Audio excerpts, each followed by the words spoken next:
I would like to find out if my grandfather, Harry Hill Felton, it was the inspiration for the main character in King Solomon's Mines book. I've come along today with great anticipation, but also with trepidation and nervousness to see what's being found, if anything. So Norma, welcome. Thank you. Thank you for coming today, and thank you for bringing us this story of King Solomon's Mines and the potential connection between your family through Harry Hill Felton. Well, when my aunt, my mum's sister, passed away in Perth in Australia, she found a sheet of paper amongst her mum's belongings which said that the story of King Solomon's Mines and the main character, Alan Quatermain, was based on my grandfather, Harry Hill Felton. It's something I hadn't heard of prior to that. So it was really quite a revelation, and even more of a revelation if it was true. The book, King Solomon's Mines, by H. Rider Haggard, was published in 1885, and we know it was turned into a number of films. Mm-hmm. This was the first English adventure set in Africa, mm-hmm. and the public ate it up. For that story to be true, he must have been something of a character in the family, right? To have that kind of the weight to carry off that story. So let's try and get a little bit more information on who your grandfather was. Right. Harry was a military man. Yes. And we know he served up until 1908, and then he left the army. But then, of course, when war broke out again, he served again and was a marksman in the First World War. Yes. Now, we know before the war he went and served in quite a few different places. Singapore, for example. So there was something of the adventurer about him before the Great War. Yes. Now, of course, the strong connection between the Quatermain character, there's a connection to Africa. So what we needed to do is to say, OK, can we find him in Africa? We went digging, all right? And this is what we were able to find. Now, these are medal rolls, right? Now, a lot of the First World War service records were destroyed. About 60% of them were destroyed in the Second World War. So what we have to do is use ancillary records to try and piece together what somebody's service was. And these medal rolls, even though they don't tell us much, in this case, they actually tell us quite a bit. So we can see here, there he is, Harry Hill Felton. There's a date there, 10th of April, 1915, and in brackets it says 4A. 4A is an army code, because they like to abbreviate everything. And 4A refers to German East Africa. Right. So we know he's in Africa. So, OK, well, here we have this dashing young man, served everywhere. We see him in Africa. So you can kind of see how maybe bits of the story start falling into place. Mm-hmm. But then we need to go, OK, how can we prove a connection to him and Alan Quatermain? So we start looking at the author, H. Rider Haggard, and seeing if we can find any reference anywhere that might give some clue to who the inspiration for that was. And you have to remember, this was published in 1885, right? So he's got to have got the genesis of that story some time ago. And when we did our research, we found a picture of this man. Do you know who this is? No. This is Frederick Selu. Now, all the references we've found suggest he was the inspiration for Alan Quatermain. Right.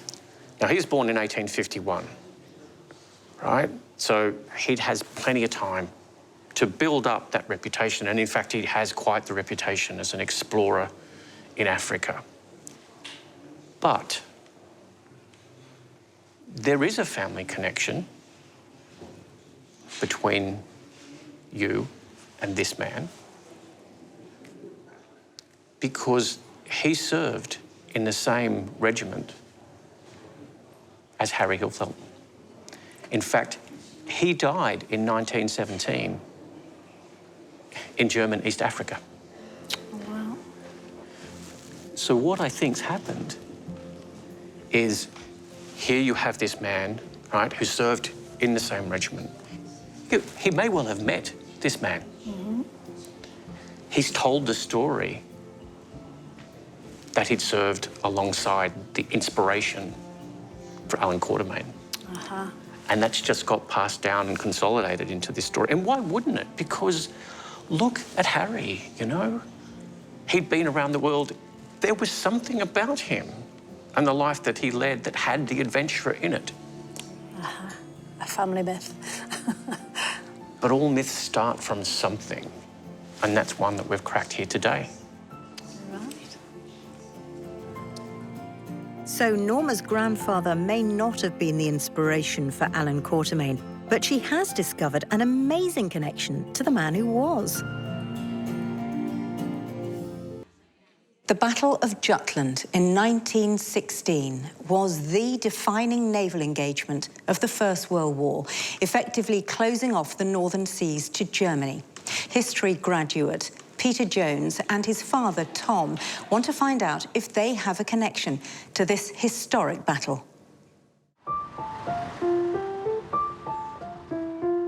My name's Pete Jones and I'm from Liverpool.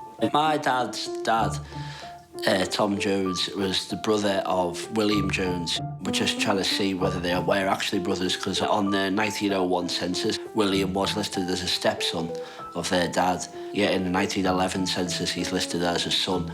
So we're just trying to see why he goes from stepson to son, and just trying to see if we're related to him. We're pretty sure that he was in the Battle of Jutland, and he did die there. Everyone would like to have a war hero within the family, and it appears that William Jones could be our war hero. It'd just be amazing to find out whether he's a stepbrother or an actual brother, and then have he had any children, and whether I've got a whole new family maybe somewhere out there, and just to meet new people. Peter Jones, thank you very much for joining us. You're welcome. And bringing us this fascinating case. Thanks. Now, we're going to be investigating this potential blood relative, a William Jones, who you think and hope is your great-uncle, yes? Yeah, because he's like a stepson on one census and another one he's a son, so we just want to see whether he's like actually related to me or what he is, basically. And you've ascertained already that this young man, William Jones, died during the Battle of Jutland. Yeah. It was like the biggest battle, the naval battle of the war, wasn't it? So, it was, and it kind of, historically, I think, somehow got a little bit overshadowed by the Somme that came next, which was the most horrific killing machine. So let's first of all ascertain whether this young man, William, was in fact a relative. And to do that, we need to track his birth. In 1892, you can see there in West Derby, William is born to a Mary Ellen Major. Now, you will notice there is an absence on that birth certificate. Can you pick it out? The father, is it? There is no father named, which means he was illegitimate. It was a bit of an inauspicious start for William because he's born in a workhouse, Walton Workhouse. Oh, God. Yeah. That's quite sad, isn't it? Well, it's not great. An ideal start, minus a father and minus any means of having a child anywhere better than a workhouse. And the workhouses were pretty rotten places. So let's have a quick look at the family tree as it stands. Here are you at the bottom. We're going on up to your grandfather, Thomas Jones. And the question mark is, of course, to what extent was Thomas related to his brother, William Jones? Because was it a half-brother, a step-brother, a full brother? What's vital is for us to be able to connect Mary, William's mother, with the Jones that's in your family tree. Yeah. And we have Mary Ellen Major there as the mother of both Thomas Jones and William Major Jones, and I'll show you why.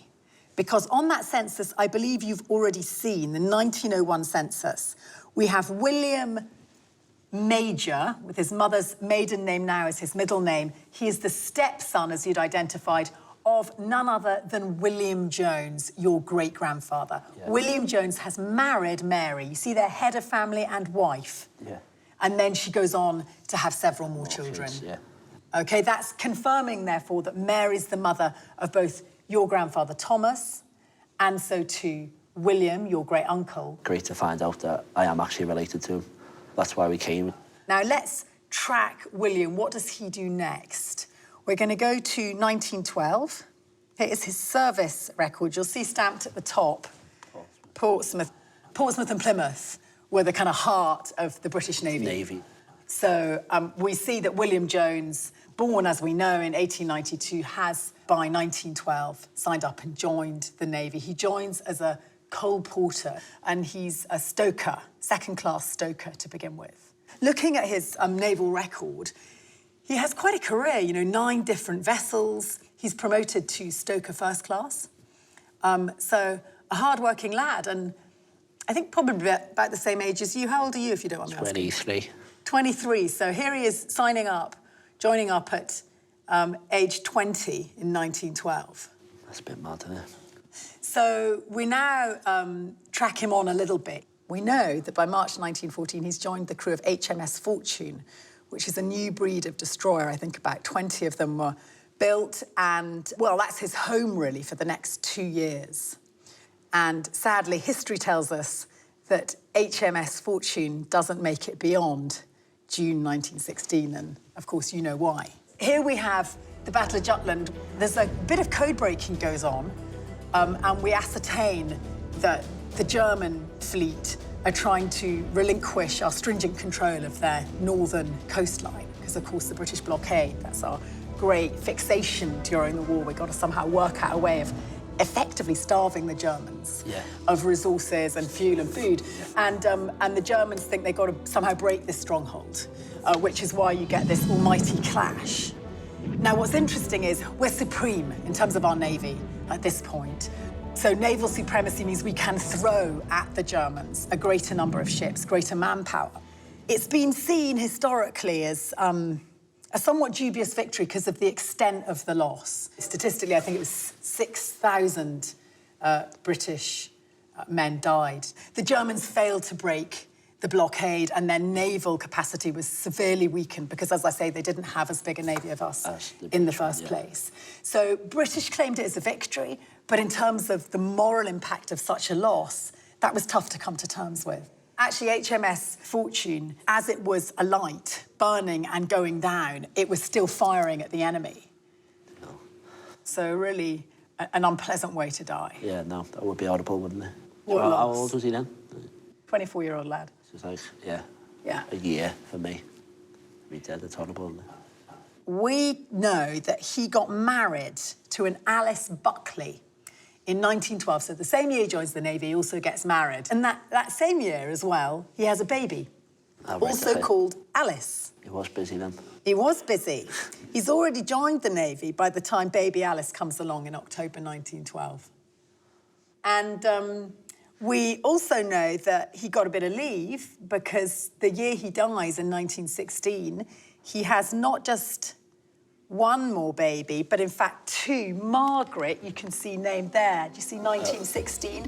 Is actually one of 2 twins. So Alice, his wife, already has baby Alice, and then she has twins, Margaret and William Jr. Right, OK. More family, yeah. So just research into that after this. And... Good luck to you, and well done for engaging, really, with an extraordinary life. You know, it's so short, but... it did a lot in the time. Yeah, really compact, wasn't it? They got fitted so much in. Yeah, thank you for all your help. Was it helpful for you to sort of fill in those gaps? I know you knew some of it, but a lot of it you didn't know, like this big extended family you now have. Yeah, for us to find out, no, he was definitely related to us, and he has had kids afterwards, and it's exciting and interesting. You've got some more detective work to do, really, haven't you? Yeah, well, me and my dad, I think we'll get on it. Good luck. Thanks very much for coming to share your story today. Nice to meet you, thank you. Nice to meet you too, Peter. Another success story, as our team confirms Peter's connection to a war hero and also reveals an extended family he knew nothing about. Coming up, will Norma discover the final resting place of her great-great-grandfather? I can't imagine what it was like to go from London to that spot on the map at that point in history. Sir Douglas Bader is Britain's most famous wartime pilot. He lost both his legs in a crash, but went on to become a hero of World War II. Julian Amos from Warwickshire wants to know if he's connected to him.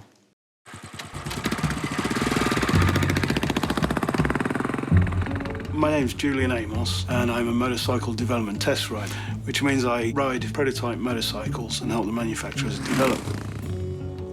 I want to find out if there's a genuine link between our family and the family of Sir Douglas Bader.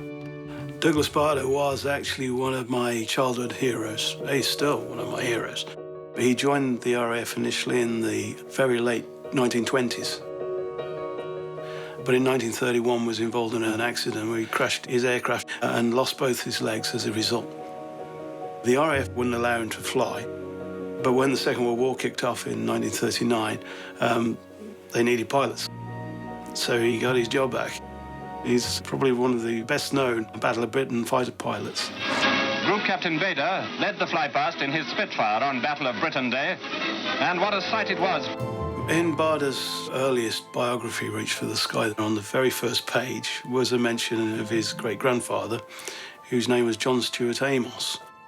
And that's what I want to find out. I want to know if that's the same Amos family as my own. My grandfather, Joseph Amos, was in the Royal Naval Air Service in the First World War. Dad joined the RAF just after the war in the early 50s. And my uncle, he was also in the RAF. There's a family history there. I was the first Amos not to go in since the formation of the RAF. What I do for a living pales into insignificancy, really, compared with someone like Douglas Bader, but it's the closest thing to flying without leaving the ground. Julian, welcome. Thank you very much. What a fascinating man. He's absolutely fantastic, isn't he? Yeah, a real hero. So that's why I'll be amazed if you found this connection, but it would be wonderful. So he's very strong-willed. Mm-hmm.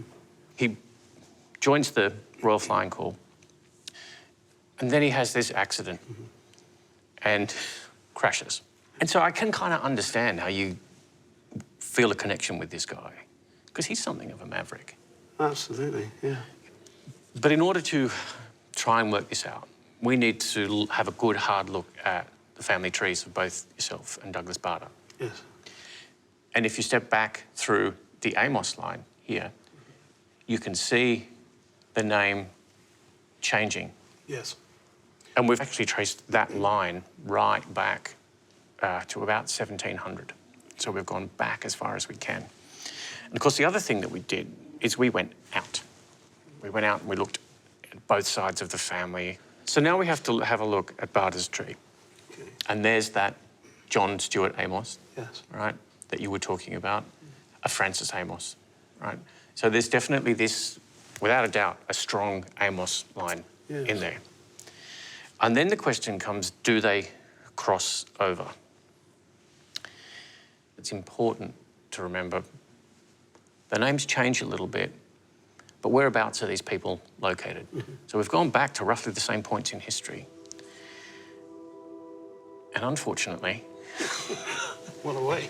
There's a little bit of distance between the two. Yeah. And so it's highly unlikely that your Amos Ames line is at all connected with the Amos line in Bader's tree. Right.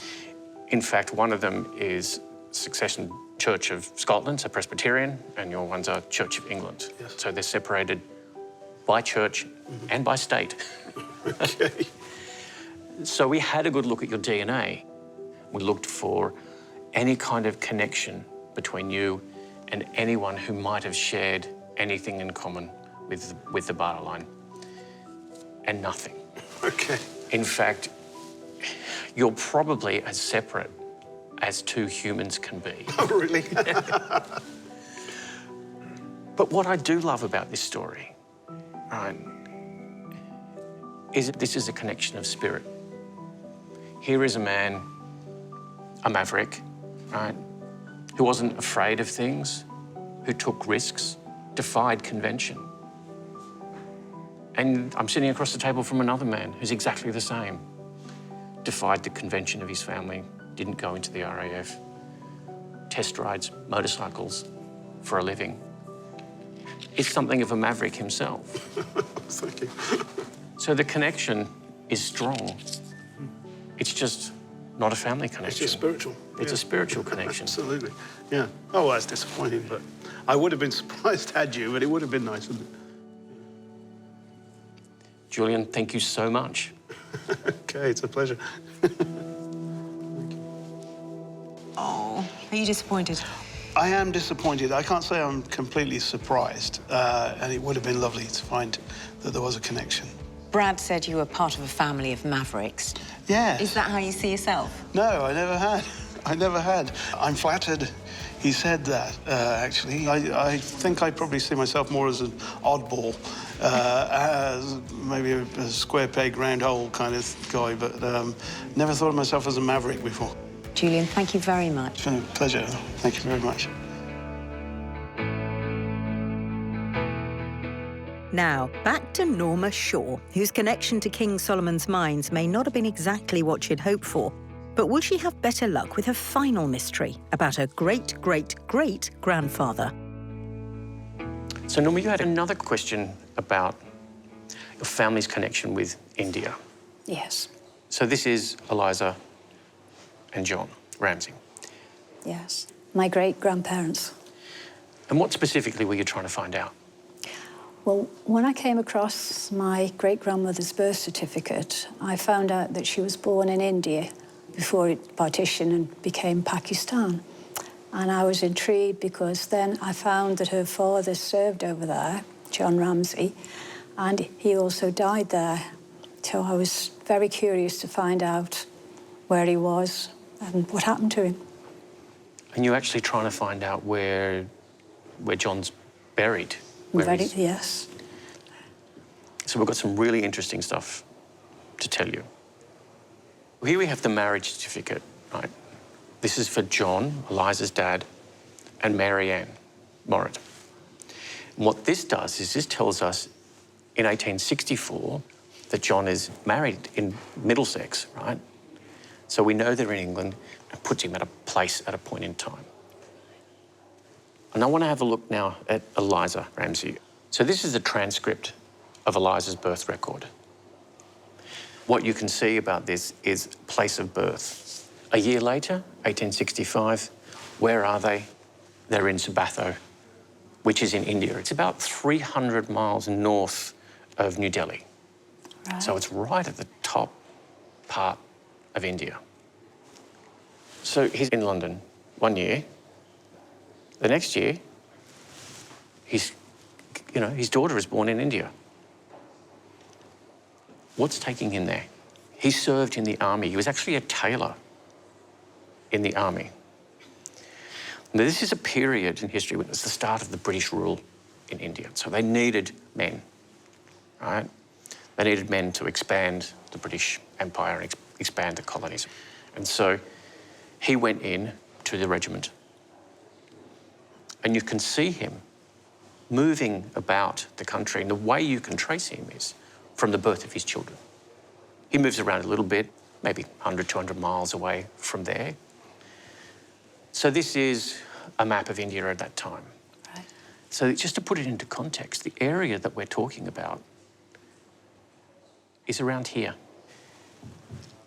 I can't imagine what it was like to go from London to that spot on the map at that point in history. It's quite a challenging environment. We've got some great information now, so we're able to build this family tree out. Here we can see John and Mary Ann with their 3 children, Eliza, Robert, and William. And look at when John dies, 1872. He's a young man, right? He's 32 years old. Mary Ann is a young woman. He leaves behind a young family. I can't imagine what it would have been like for her and the kids. We know he's in India, but for you, the question is, where in India? Because it's a big country. Mm. And what happened to him afterwards? Was he brought back or was he buried there? This is a burial register. Right. for John Ramsay, right? Which tells us that he's actually buried in the ground in India. It says there, 1872, January 11th, John Ramsay, 32 years, Sergeant, Master Tailor. It gives the regiment cause of death, which translates into modern parlance as essentially fever. So Right. it could have been malaria, could have been anything, but it was essentially the final cause of death was a fever. Right. And it, of course, it gives us a place. Dugshade. Sure. Right? So we know where in India. Now, normally when you're doing family history, this might be a spot where you'd stop. But we were all so engrossed in this story that we just wanted to push it that little bit harder. And so there's one more thing we've got to show you. And it's this. This is his headstone in India. Wow. And you can see there that it was erected by his widow. Gosh. That's amazing. Can't believe you found that. I really can't. It's like the end of the story, really. Norma, thank you very much. Thank you very much. That's marvellous. So, Norma, you got rather more than you bargained for today. I got a lot more than I bargained for today. That was just amazing. What was it like to see the picture of the gravestone for the first time? Absolutely amazing. It is nice to know that there is something that commemorates him way back when. Thank you very much for coming. Thank you very much for asking me. It's been an absolutely wonderful experience. Good. Next up, we're delving back to life in Britain during World War I. It was an unsettling place for families. As men went off to war, women felt the loneliness and fear of being left behind. It's not surprising then that many wives sought comfort in their husband's absence. Ros Cartledge has heard a family story that connects her ancestor to a visiting Canadian soldier. The person I'm interested in is my great-granddad. I was told from a young age that my mum's granddad was a Canadian soldier in World War I. My name's Ros. I was born in Lambeth and I've lived in Alberton for most of my life. It was World War I. The Canadian soldiers came over to do the jobs of the men that had gone out to fight the war. My great-grandmother, Bertha, was married to English soldier in World War I, but she had an affair with this Canadian soldier and fell pregnant with my Nan Minnie. When my great-grandmother Bertha's real husband, Joe, came back from World War I, he was happy for her to still be his wife, but he wasn't bringing up another man's child. So Bertha gave my Nan Minnie to her older sister, Mariah. And when my grandmother Minnie was 13, she overheard who she thought were her two sisters actually saying that she wasn't their sister. It really upset her. I'm really keen to find out who my great-granddad was. My mum told me that his name was Charlie Weston, and that's when I thought, can I find him? Ros Cartledge, thank you so much for joining us on the show. It's my pleasure. Thank you for having me. I sense there's, even for you, 2 generations removed from your grandmother Minnie, a bit of pain around this problem. I was very fond of her, and I felt she went through a lot. She was a very strong, hard woman, but to, realise that who you thought was your mum must have been a terrible shock being a teenager. It did make her go off the rails a bit. So. Did it? She was a wild child? She was a wild child. She was wild when she was older. She was a rebel. Yeah. So a fun granny to have. She was. Let's have a look at your family tree, if we may. So here you are, Ros, or Rosalind. Yes.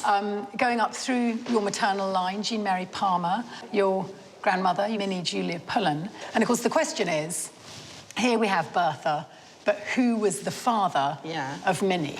Let's now look at Minnie's birth certificate. According to the documents, Name and surname of father, John James New. No, I've never seen that before. Well, there you are. That's a shock, because now everyone's kept that a secret. I don't know why. Why would they keep it a secret? Well, because sometimes things that are written down don't necessarily represent what happened behind closed doors. We know that John New married your great-grandmother in 1910. They had 3 children before the wars, and this is Minnie, a 4th child. He was an electrical engineer, and he joined the RAF and went to war in 1914. The outbreak of the war, he's up and at it. Okay, volunteers. He's still with the military at the end of the war. As far as your family are concerned, Minnie's biological father wasn't the one that's legally down there as her father. Well, that's what the story was. Yeah. And that's what your grandmother said, and that's what your mother said. My grandmother never ever spoke about it. She was old-fashioned, you know, stiff upper lip, don't talk about things. So let's look and see if there's a possibility the father could be somebody else. You mentioned a Charlie Weston. Yes. I think you said there was a rumour that he was Canadian. Yeah, Canadian soldier. A Canadian soldier. And he went back after the war. Now, the Canadians had a cracking World War I record, depending on your perspective, of course, but they were a very significant military force. They were one of the British Empire's dominions. Because they were under British foreign policy at the time, they had to engage in the war. Yeah. And they established the Canadian Expeditionary Force, the CEF. Now, there are several Charlie Westons of different spellings attached to that force. We have gone through all the possibilities, bearing in mind where Bertha Mann was in London. So we need our Charlie Weston to be with the Canadian Expeditionary Force and to be in Britain. We found one man who we think may fit the bill. Actually born in the UK, but actually enlists not in Canada, but in Seattle in May 1918. So he's in America, but he enlists with the Canadian Expeditionary Force. And we have his next of kin, his mother, placing her in London, less than 2 miles away from where Bertha Mann was. So it could make sense. If he's only signed up in May 1918, the likelihood is he isn't going to be sent straight out to the front, and he's in Britain in a holding capacity, in an operation or an administrative capacity. He could have therefore crossed paths with Bertha Mann. They weren't very far away from each other in London. Makes sense, makes sense. And he was also there in the crucial period when conception must have taken place. Yes. Because we know the baby was born in August 1919. So I think this may be the Charlie Weston. We cannot say 100% definitively. Let's find out what happens to him. So he's actually discharged for misconduct from the Canadian Expeditionary Force, I'm afraid. And he goes to Canada. Here's the Canadian passenger list going to Halifax, Nova Scotia. So that's him heading out of Britain. So whether or not he knocked up Bertha, we can't prove, but we do know that he was an absent dad if he did. Yes, definitely. What are your thoughts towards Bertha as the wife back home to be canoodling with another? Yeah, that would have brought great disrespect, dishonour, if you like, on Bertha. That's why perhaps it was she kept it a secret, so my nan was brought up as her sisters till she was a teenager and found out.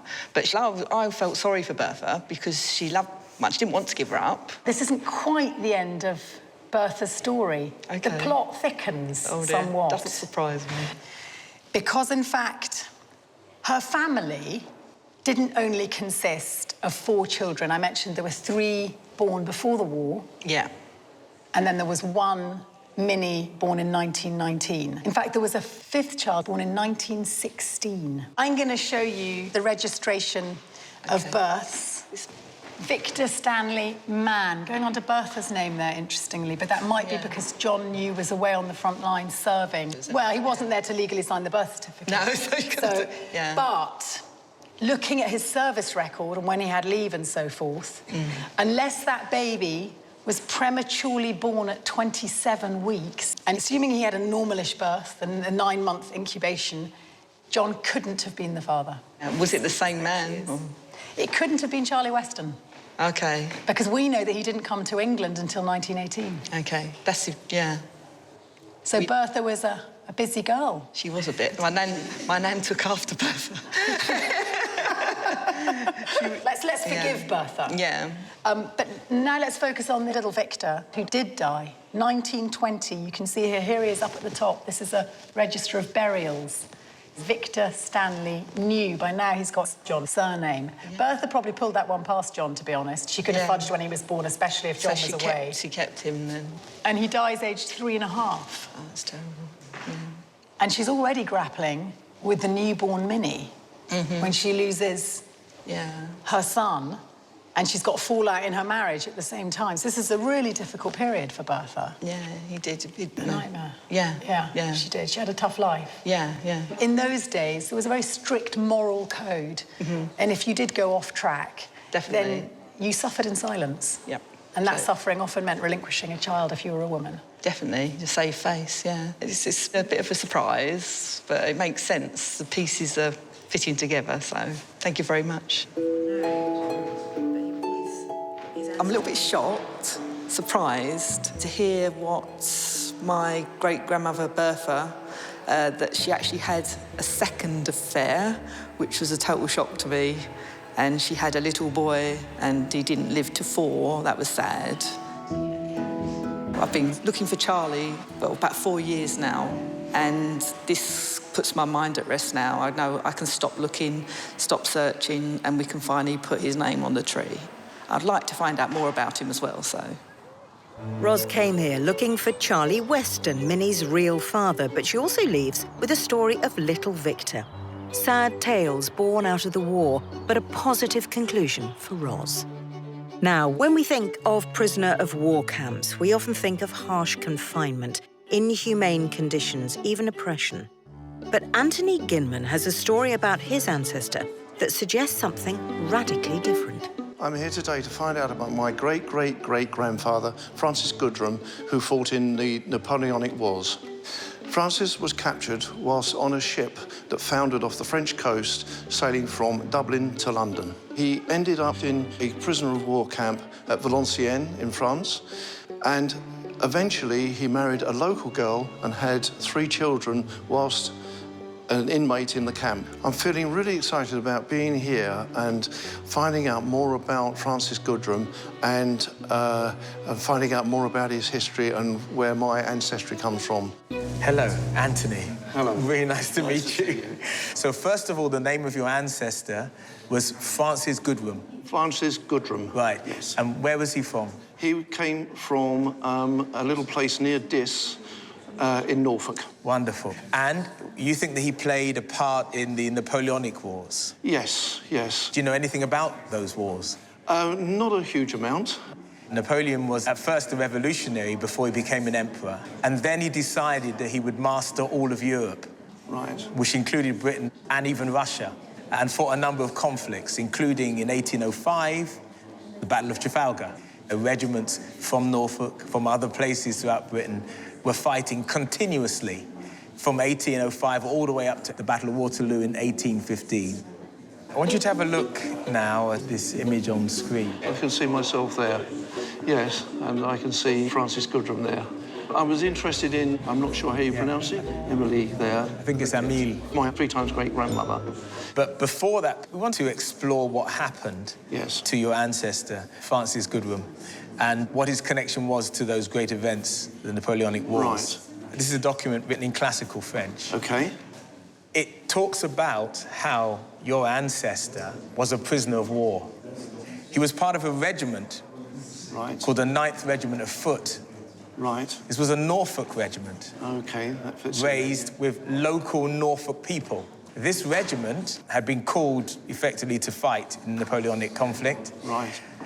But ran aground, and they ended up in France. And when they were caught, all 262 of them, and put in a prisoner, they would have been together. Now, a British prisoner of war was a very valuable person.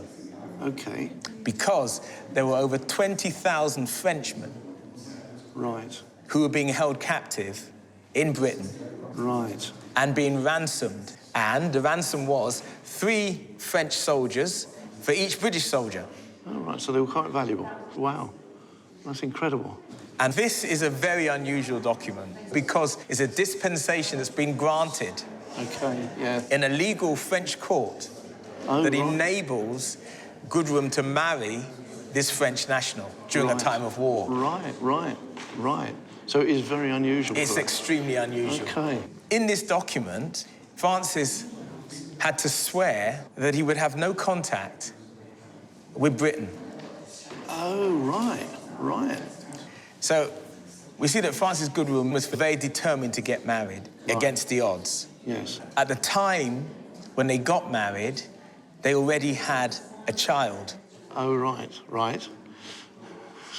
So a necessity. The child had been born on the 19th of May, 1809. Right, OK. Before the marriage took place. And he's gone on to have another 2 children whilst he's still a prisoner of war. So there's a great deal of freedom going on. A great deal of freedom going on there. So later on, they had another 3 children. Oh, right, yes. So those children born 1817, 1821, 1823. Right, yes. He managed to get entrance back into Britain after the war. OK. He's very careful to come back after 1815. This is what we call a record of death. We don't often get them. Usually it's burial record, but this is actually a record of death. Francis Goodwin at the Royal Hospital. And the reason for his death is asthma. OK. Yeah, not in injury. Sometimes people in those days would perceive asthma as malingering. OK. There wasn't that knowledge to understand what asthma was, which meant that for him, soldiering would have been a very difficult affair. Right, right. The whole of his soldier would have been difficult to do the ordinary work that ordinary soldiers do. Right, right. So he would have laboured. So we could see perhaps a reason why, if he was suffering from asthma throughout his life, why he would be reluctant to do that soldiering. OK, yes. Oh, yeah, yes, that's interesting. He would have possibly suffered while he was serving. Emily lived longer than Francis did. Right. And she spent the rest of her life here in England. This is the place in Islington where she died. Oh, this is Thomas Charterhouse in Islington. Yeah, so it was a hospital and almshouse for those who were not very wealthy. Right. And she died on the 16th of February, 1853. She was 69. And if you note that they've recorded her name as Emily. Emily. Because they couldn't pronounce the Amélie. So they've anglicised it. Yeah, they've anglicised it, as you yourself did. Yes. How does it feel now to see this record as a... Well, that's amazing. I had no idea that that was the case, and that it's amazing she lived so much longer than Francis did. So I hope that, in a sense, provides clarity more to your ancestral background. It certainly throws a lot more light on the whole thing. Yes. Yeah, thank you very much indeed. That's great. That's brilliant, thank you.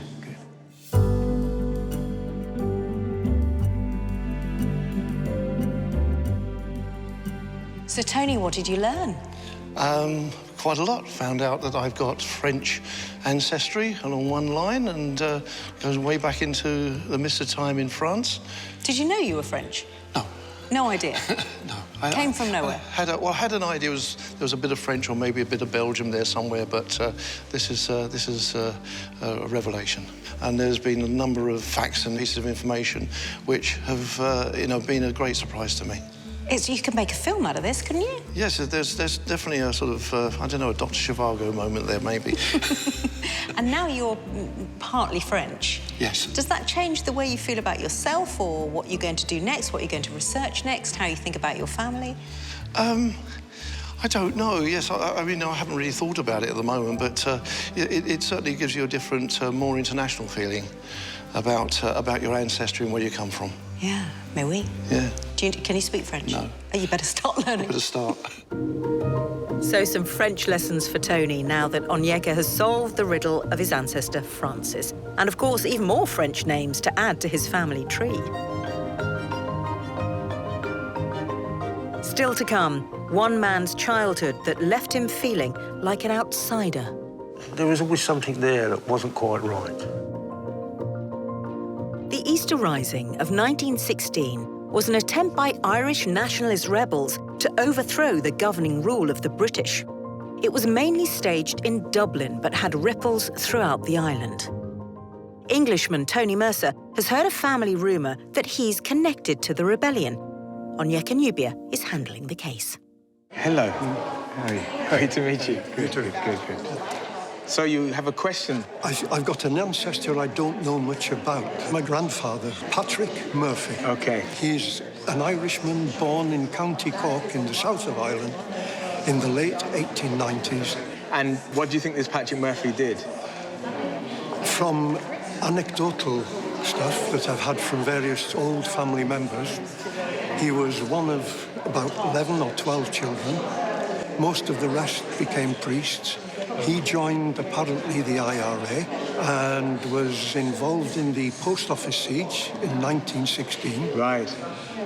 I was then told that he was captured, taken to North Wales to the Frongoch camp, and later transferred to the British Army because prisoners were allowed to leave the camp if they signed in to the army. That was what I was told. And he joined the tank regiment. So you believe that your ancestor, Patrick Murphy, was in the IRA and then became a member of the British Army? Along with many others many who others. were captured, yeah. Yes. Well, this Ancestors. is Patrick, my grandfather, and I found on one of the Irish military sites a photograph of some prisoners at the Frongoch camp in North Wales. Right. And looking at them, looking at the date and looking at this picture and the facial features, yes, I thought the guy who was the fourth along, the little one in the top row, looked similar to what possibly he would... It's clutching at straws. We have found 155 different Patrick Murphys in the records, but we don't believe that they're related to the one that you're referring to. In that photograph, it shows a Patrick Murphy with a pin in his lapel. Now, this pin is a silver war badge given to military personnel who had honourably discharged from service, perhaps through injury or illness. This Patrick Murphy enlisted on the 10th of January 1916 and was discharged later that year on the 28th of November 1916, same year. If this man was your ancestor, the suspicion about him participating in the Easter Rising would be incorrect because he just wasn't there at that time. What a shame. It's the fact, and that's the important thing. At least it nails it. Yes. So that's pretty good. I'm sorry to thank you for all your work. So Tony's ancestor, Patrick Murphy, couldn't have played a part in the Easter Rising, as he wasn't even in Ireland at the time. Next up, DNA expert Brad Argent is hoping to bring resolution to a family story that's affected one man throughout his entire life. John Jarrett's parents both played a vital role in keeping food production alive during World War II. He knows that his mother worked as a hop picker in a local farm, but having endured a childhood dogged by whispers and rumours, he's now left with a question mark over whether the man who brought him up is his biological father. Well, I'm John. I was born in Robertsbridge, which is in Sussex. And I was brought up on a farm. My name's Nicola, I'm John's daughter, and I come from Hastings. This is where we used to live. That's going back a long time. That was our bedroom at the top, in the middle there. Myself and my brother used to sleep in there. And as time went on, I moved down to a bedroom downstairs when everybody else moved away. So it was only me left there with my mum and dad. Or as I called them, mum and dad. I suppose from an early age, probably from 7 upwards, something wasn't right somewhere in my family. There were 4 of us at home, 2 older sisters and me and an older brother. And I always felt a rejected one. When I got to travelling to the village and going to school, there were stories that I heard that I wasn't a true Englishman and that my mother had misbehaved, but I shut it out. My second sister, she's since passed, and in an argument we were having indoors, she bluntly came out that I wasn't one of the family. A little while after, my sister had poked this in my ear, and I said to my dad, "Is there any truth in this story?" And he thought for a little while, then looked straight at me and said, "What do you think?" Things were left like that. Nobody wanted to answer questions.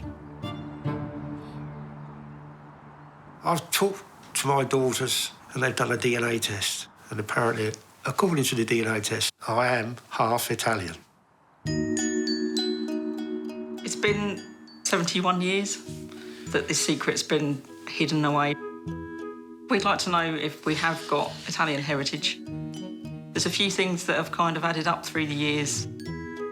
People's ability to tan quite easily, which the rest of the family hasn't got. We even had a joke with my mum that we could all eat a massive bowl of pasta, but she can't. We're in the process of hoping through this we can find out who my biological parents are, or parent is. Yeah, it could be a big can of worms, so we'll have to use small hooks and see what we can come up with. And I'm looking forward to it. John, Nicola, welcome. It's a fascinating story. I hope so. I really do. How does it make you feel? A little bit apprehensive. I'm not sure what I'm going to find. I hope it's good news, not bad. Just so I've got something to pass on to my children and the grandchildren. Did you feel like you belonged in the family? Not to that extent, no. It felt strange. There was always an atmosphere which is hard to describe. But there was always something there that wasn't quite right. Families argue. You pick up senses from the arguments. So in the end, I switched everything off. I can't remember a great much of my childhood. It's just shut down. I don't want to go back to that. I'm going forward. So now I look forward to see what's going to happen. I just want to pull up your DNA results. Now, this is what's really interesting about those. And we were talking about your big chunk here. Yep. Southern Italy and the Middle East and a little bit from Scandinavia, yeah. So you definitely have that map of somebody who's got some English ancestry and something else. The man who raised you might have been Italian and never known. Well, you didn't know until you took a test. No. So you might have got your Italian DNA from your dad. He might have been adopted and not known it. He might have had a different biological father and not known it. So the way that we get around that is we test a sibling, right? In this case, we test a sister. Our sister. Sister. Yes. Doreen. Oh, interesting. So, John, these are Doreen's results. And it's pretty obvious just from looking at the ethnicity estimate, half Great Britain. A little bit of Europe South, which is not that surprising. Yeah. See those. She's quite different. Yes. Oh, yeah. And when we look closer at the DNA, you and Doreen have a different father. Now, you kind of suspected that. Yeah, I did, yes. Yeah. But what does it feel like to get the confirmation of that? She's still my sister. Nicola, I'm interested in understanding how you reacted to this, because this is your dad's story, sure, but this is part of the puzzle of you. Mm-hmm. What was that like? It's got to be nice to just put an end result to it in one way or another, instead of still wondering about bits and pieces. Hearing bits and pieces that he went through when he was little is quite horrendous, really, because of the rumours and things. But yeah, it just kind of confirmed things. Before we went through this process, you thought, this is Mum and Dad, right? And they're actually quite English, aren't they? But now this result's come back, and there's a question mark, and it's Italian. Yeah.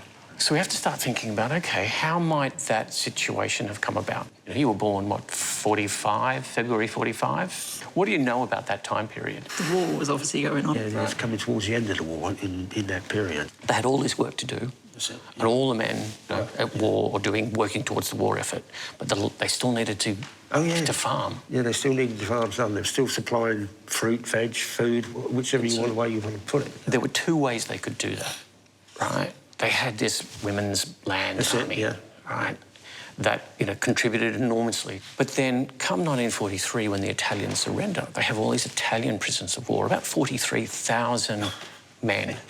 So now we start to get a sense of, OK, that's how they might be in the area. So this is the Italian prisoners of war and the land girls.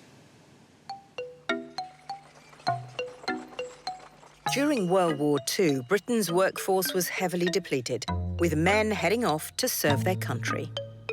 To keep the home fires burning and the nation fed was crucial. A lot of Britain's food, which had been imported before the war, was now growing scarce. Two distinctly different new armies would plug the gap: foreign prisoners of war and the Women's Land Army.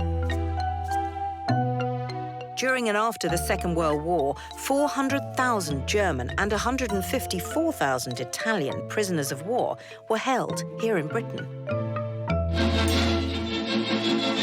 The crew of one of the Duce's submarines landed at a Scottish port on their way to an internment camp. Mussolini had told them that they were winning the war, hence their confident, happy smiles. Britain viewed the Italian prisoners as less of a threat than the Germans and let them leave the camps during the day to earn a wage working the land. And work, of course, alongside the land girls. The Women's Land Army was reinstated in 1939, having been disbanded at the end of World War I.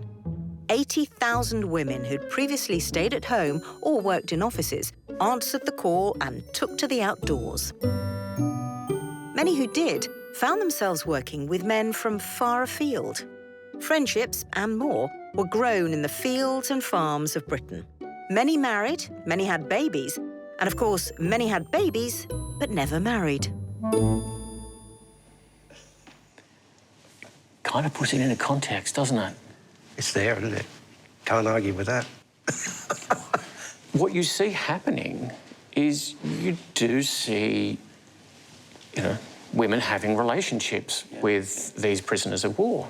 What we think is the most likely outcome, half of who you are, is that it's an Italian prisoner of war, most likely from the southern parts of Italy. Yeah.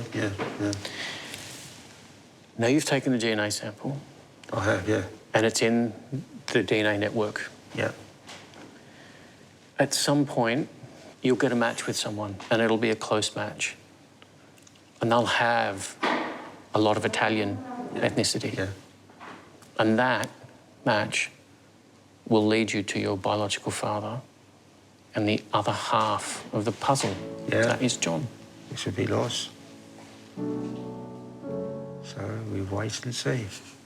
You shook the bag. Well, look, thank you both. And like all journeys down genealogy... Yeah, they're all stepping stones. Yeah. There isn't a destination, all right? There's just a waypoint on a journey to somewhere else. Good luck. Thank you. Thanks a lot. Thanks for all you've done.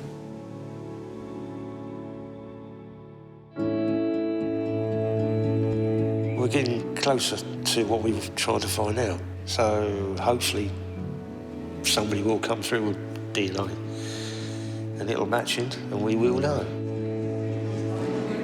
No, it's just nice to know that what you thought was true is true.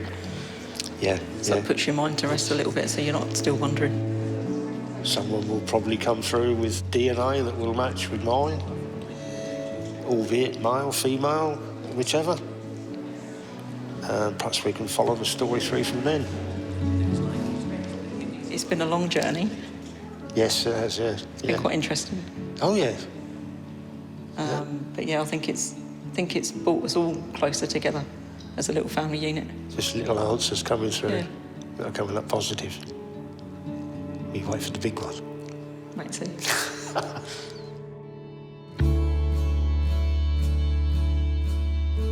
So we've helped John by confirming that his biological father wasn't the man who brought him up.